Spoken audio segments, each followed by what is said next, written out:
Just like the new Aston Martin Vantage GT3 that turned laps at the Rolex 24 at Daytona, the next Vantage GT4 was also there. You didn't see it like this though, because it still wore some clever disguises to hide at least some of the changes.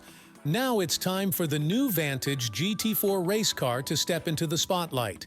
Since GT4 regulations require race cars to be closely tied with production models, the newest track-focused Vantage doesn't look much different from its street-going sibling.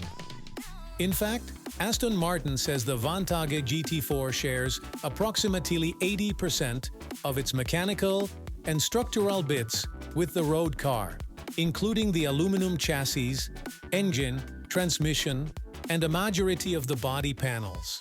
You'll notice a GT4 spec wing at the back, a big splitter at the front, and a vented hood for better airflow.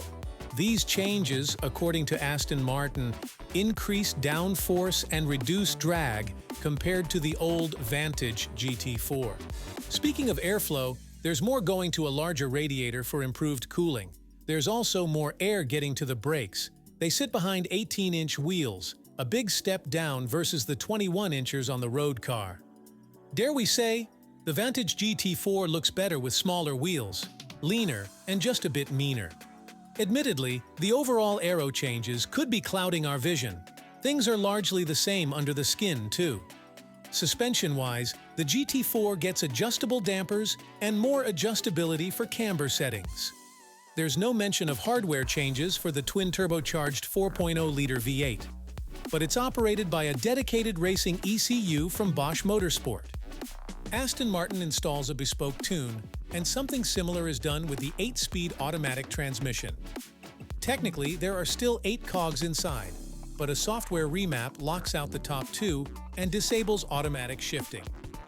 The 6 that remain are manually shifted through paddles on the wheel.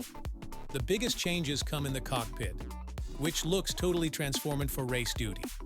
Digital displays replace standard issue equipment, and the posh center console is long gone, filled with a carbon fiber box containing various controls. The roll cage and fire suppression systems are obvious requirements, but beyond that, this is largely the same Aston Martin Vantage you can buy at the local dealership.